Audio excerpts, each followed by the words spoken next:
Ya estamos de regreso, queridos amigos, en El Don de la Fe. Hoy estamos revisando la independencia de México con una clara intervención por parte del clero. Por supuesto, claro, el padre Miguel Hidalgo, el padre José María Morelos y otros religiosos que ya veremos más adelante. Tengo el gusto de estar conversando con Hugo Cuellar, presidente de la Asociación Civil Orden de Guadalupe. Vamos adelante, pero antes vamos con Marisa O'Farrill, porque Marisa nos va a explicar por qué podemos decir que México bicentenario no es. La gran mentira, México no es bicentenario. Y ni cumplimos el bicentenario de México, ni vamos a cumplir el bicentenario en el próximo año 2021. Hablemos las cosas claras y mire usted por qué México no es bicentenario. Y nuevamente, ¿quién tuvo que ver en esto? Que nos platique Marisa. Hola queridos amigos, les saludo con afecto en El Don de la Fe. Y ya que hoy estamos tratando el tema de la independencia de México, les voy a presentar bien sustentado en la historia el auténtico origen de México como nación. Mucho antes de 1810 y 1821 ya se anunciaba el nacimiento de México como un nuevo pueblo conformado no solamente por mexicas, sino también por españoles, mestizos y criollos. ¿Cuál es el origen de este anuncio de la nueva nación mexicana? Se los presento enseguida con la certeza de que les sorprenderá. México no es bicentenario porque no es lo mismo celebrar el bicentenario del nacimiento de México como nación que celebrar el bicentenario de la independencia de México de la corona española.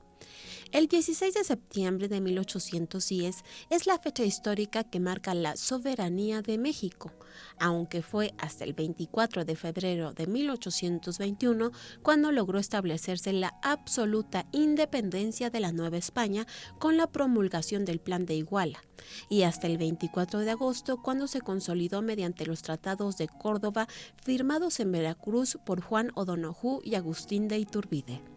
Pero México ya existía como nación desde siglos atrás. En efecto, entre la consolidación de la independencia en 1821 y la caída de la Gran Tenochtitlan en manos de Hernán Cortés en 1521, habían transcurrido 300 años, 3 siglos exactamente.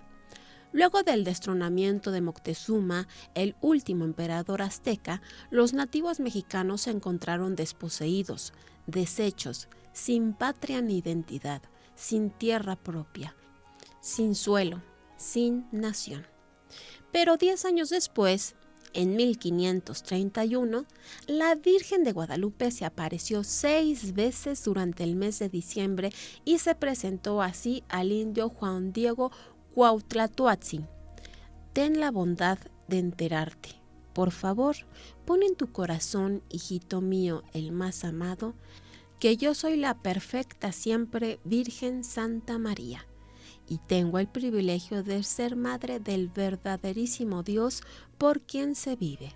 Mucho quiero, ardo en deseos de que aquí tengan la bondad de construirme mi templecito para allí mostrárselo a ustedes, engrandecérselo, entregárselo a Él que es todo mi amor, a Él que es mi mirada compasiva, a Él que es mi auxilio, a Él que es mi salvación. Luego anunció el nacimiento del nuevo pueblo, de la nación mestiza que es México, cuando afirmó: yo me honro en ser madre compasiva de todos ustedes, tuya y de todas las gentes que aquí, en esta tierra, están en uno, y de los demás variados linajes de hombres, mis amadores. A partir de la expresión todas las gentes que aquí en esta tierra están en uno, considerada el primer anuncio del nacimiento de esta nueva nación, es que sabemos que los mexicanos somos un pueblo mestizo, cuyo nacimiento como tal se anunció hace casi 500 años, el 9 de diciembre de 1531. Otra vez, querido Hugo, la Virgen de Guadalupe. Claro. Otra vez, ¿no? O sea, México es pentacentenario. Vamos a empezar a contarle de 1531. Entonces estaremos cumpliendo 500 años como nación en el 2031. 31. Exacto. Y el próximo año, 2021, Ujú. celebraremos el bicentenario, ahora sí, de la independencia. Exactamente. ¿Por qué en la escuela nos dijeron otras cosas? Ujú. ¿Por qué? Pues mira, en buena medida es el tema de la... Masonería otra vez. no tanto la masonería, bueno, en partes podrá ser un poco de la narrativa, Y dale. ¿no? Pero la narrativa en sí es buscar el discurso republicano de la historia. Es decir, en tanto tenemos a figuras principales dentro del proceso de independencia, se buscará incluso saltar a personajes que no convienen dentro de la narrativa para que entonces Ajá. tengamos una sola lectura de la historia. O sea, hay Pero- que construir una historia Ujú. y hay que hacernos de unos héroes, Efectivamente. aunque no lo sean. Pero curiosamente, por ejemplo, si ves los países latinoamericanos, en Chile O'Higgins, que es el libertador, como Iturbide, Ajá. él es el padre de la patria. En el caso de Bolívar, con el caso de Venezuela y Colombia, mismo libertador, padre de la patria. José de San Martín con Perú, libertador de la patria, padre de la patria. Y en Iturbide. México, libertador de la patria, fusílenlo. Fusílenlo. ¡Fusílenlo! Así es. A ver, ¿qué nos pasó? ¿México es la única nación de todo el mundo mundial que fusiló a su libertador a balazos frente a un muro? Sí, sí, sí. Oye, esta historia nuestra de pronto habría que revisarla, ¿no? O sea, ¿quién Claro. construyó esta historia? Ujú. Yo me acuerdo cuando era niño, siglo pasado, en un examen, ¿quién fue el padre de la patria? Yo puse a Agustín de Iturbide y el profesor me la puso por mala. Ah, como vaya a reclamarle. Sí, claro. Bueno, a ver, ¿y la madre de la patria? Una señora gorda con un chongo aquí de Querétaro, que ni era corregidora, porque corregidor para el caso era su esposo, ¿no? Sí, sí, sí, sí, exactamente. ¿Es la madre de la patria? Fíjate, en este Josefa caso, Ortiz, doña Josefa Ortiz, justo, de Allende Brincosdier. justo este caso lo discutimos con mi asociación, Orden de Guadalupe, en compañía de el señor Miranda del Museo Sumaya.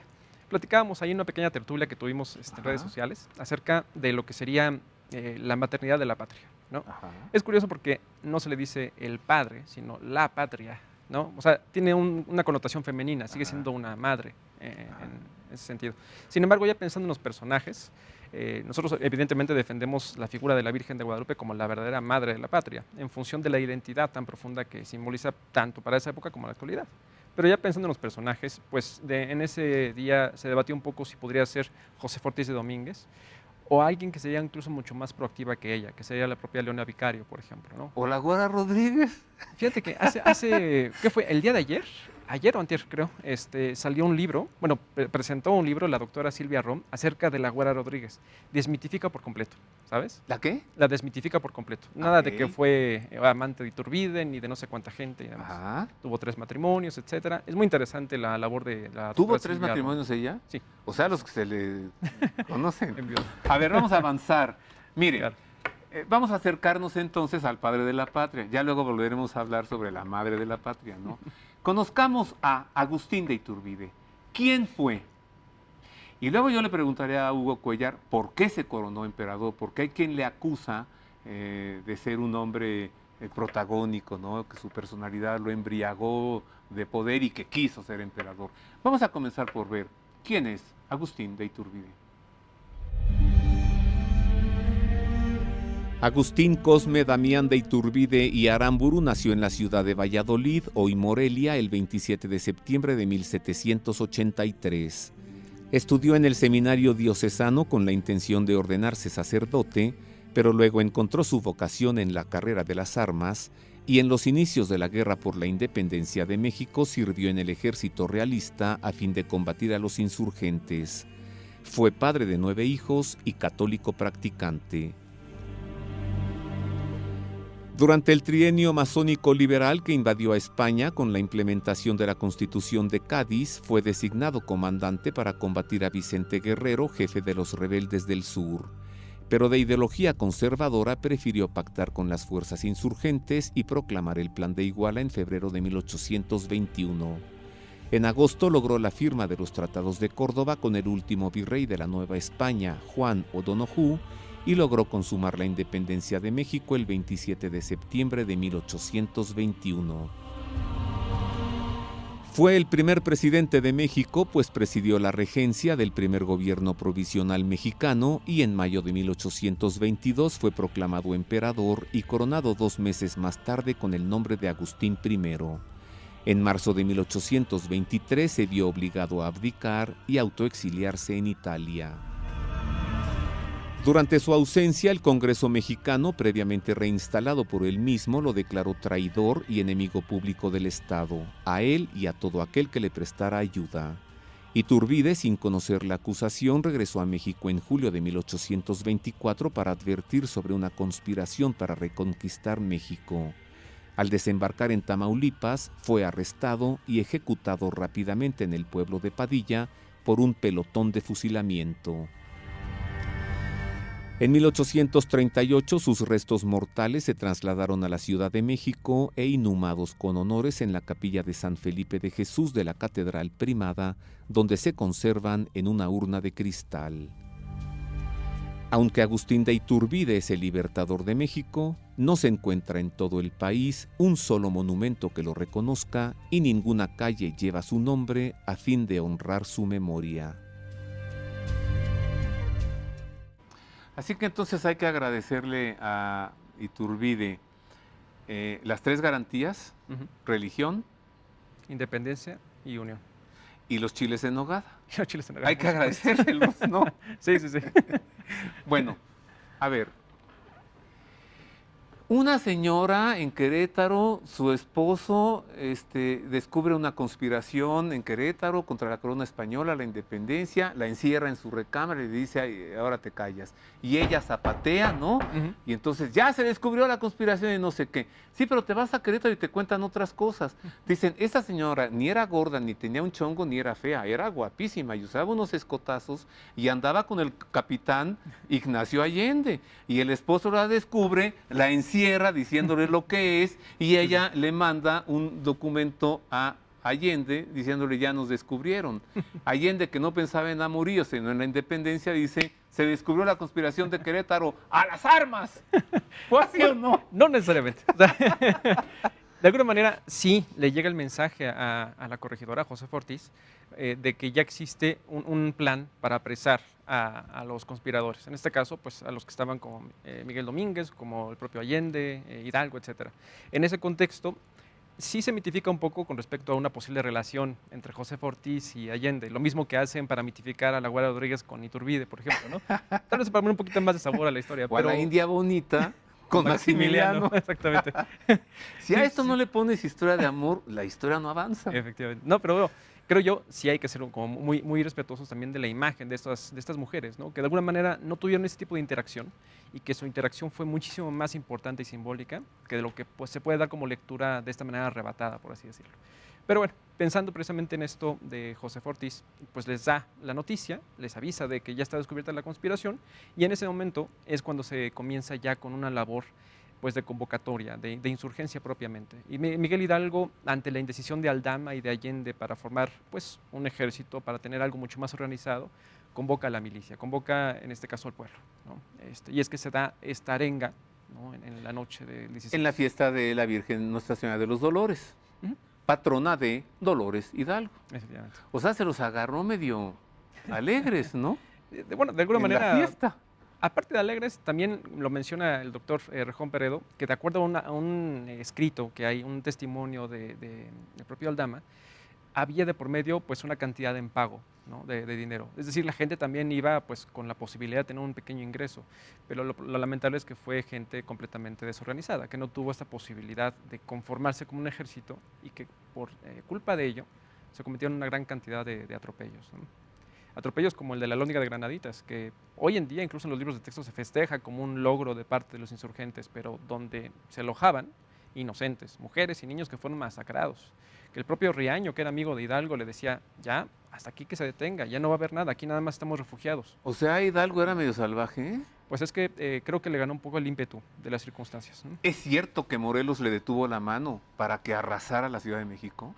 De esta parte no te podría confirmar si es que es el dato exacto, pero sí es cierto que se detiene antes de ingresar a la Ciudad de México, pero ya por un testimonio de la doctora Guadalupe Jiménez, que pues, bueno, descubre este dato, justo impide ese movimiento porque no hay parque, porque ya no hay arma. Si hubiese tenido lo suficiente, tanto en elementos como en armamento, creo que si hubiera ingresado a la Ciudad de México hubiera también... Sangriento. Sí, muy probablemente. Caray. Avancemos, más información.